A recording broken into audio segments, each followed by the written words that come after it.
Need for Speed Heat from the cops. Is it worth a buy? Let's read the words of the developer. Hustle by day and risk it all at night in Need for Speed Heat from the cops. A thrilling race experience that pits you against the city's rogue police force as you battle your way into street racing's elite. You'll have to go out of your way to rile up the cops patrolling Palm City during the daylight hours. But after dark, the rules change when a rogue task force comes out to play. Now they're on the hunt for you and your wheels. Guys, the new Need for Speed is here. Need for Speed Heat. And I have to report, guys, that this game is everything. It's everything I thought that it would be. That's a bad thing, because I thought this game would be a festering pile of rancid, rotten ocelot dung, wrapped up with lame fucking characters that look like a bunch of fucking goons, with a story written by somebody who hasn't got a fucking clue about what is interesting, what is fun, what is cool, what is hip. They just haven't a fucking clue. With driving physics that are designed around somebody 6 years old who shouts, "Mom, Mom, Mom, hey Mom, you fucking whore, get here, I'm gonna do a jump, Mom, the cops, I've got heat from the cops, Mom, Mom, Mom." So with that, guys, I think I'll just end my review there. Thanks for what? No, Mac, just no. Alright, I'll do it properly. I played this with a 2080 on an i9, guys, and it ran at 127 frames a second in 1080p with everything switched on. Isn't that fucking interesting? Isn't it? Isn't it? Look at the graphics. Look at them. Look at them. Listen to the sound.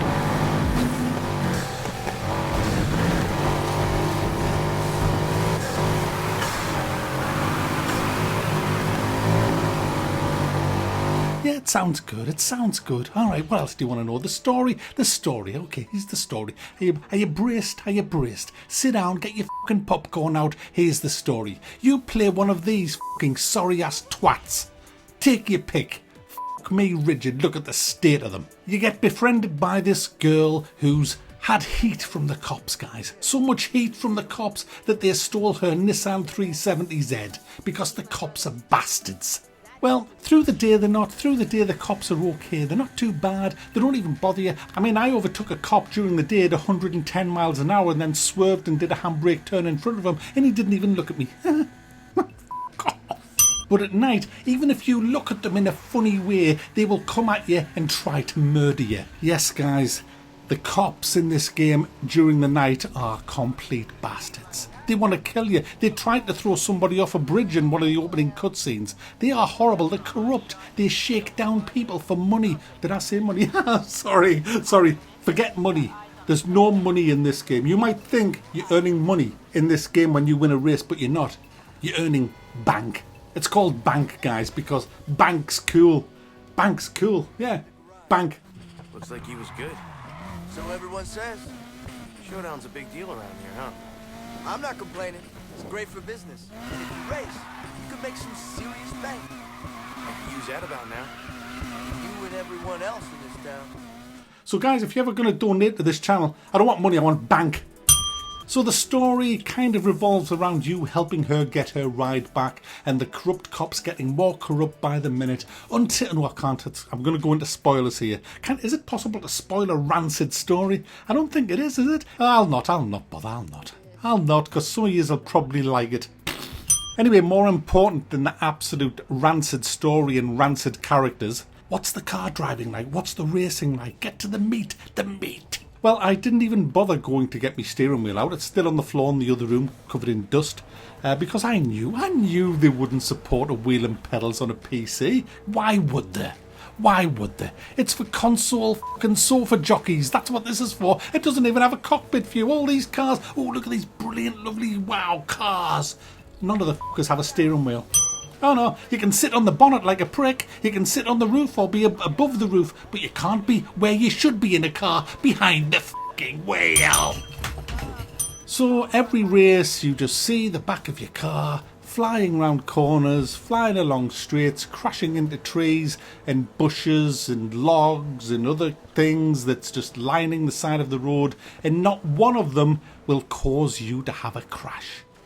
Now that might sound bad, but considering the sheer amount of stuff at the side of the road in this game, you've got hedges, you've got trees, you've got shrubs, you've got lampposts, you've got phone boxes, you've got everything.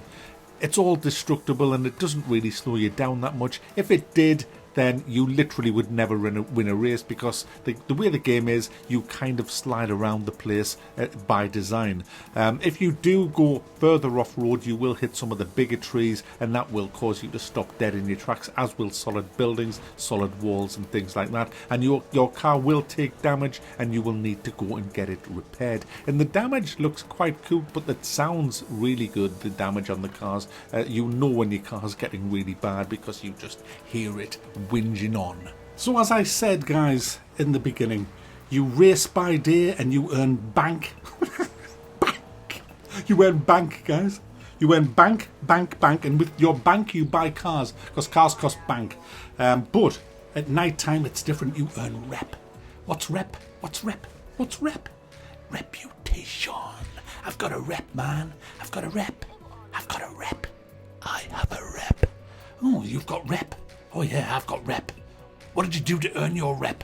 I got heat from the cops. The more heat you get from the cops, the more rep you get. Get rep, you get heat. Heat equals rep. Rep equals heat, and heat equals rep, as long as you've got bank. If you've got bank, you've got rep from heat. Heat from rep from bank. Get all the fucking heat you can get, and your rep will go fucking sky high. And when you've got all that rep and all that fucking heat, if you get caught off the cops, if there's too much fucking heat that you just can't take it, because there's a heat meter at the top middle of the screen that goes up and up and up and up, more police come, and if you get caught, you will lose half of your bank and half of your rep, which isn't good, because some cars not only require bank but rep. You might have to get a certain number of rep and certain amount of bank to buy a certain car. So you don't want to get too much heat, but you do, because the more heat you get, the more rep. So it's a bit of a gamble at night. It's like, oh shit, I've got shit tons of rep, loads of rep from all this heat. Do I make a run for it now, or do I stay out and try and get more heat from the cops to get more rep? That's the gamble, guys. That's the gamble. And I always bottle it. And for some reason, I don't know why, but I always fucking drive into the nearest lake. I don't know why. I do it all the time. As soon as the heat from the cops gets too much, where's the nearest lake? There it is. So I'm not very high rep. I've had a shit ton of bank, and I bought loads of cars. I couldn't stop buying cars, guys. I had my Nissan 370ZX. I had to buy that. Then I had to buy a Porsche Cayman because it looks so sexy. And yeah, I just squandered all my bank. I didn't need to buy any cars because I got 5 with the fucking game, but I just couldn't help myself.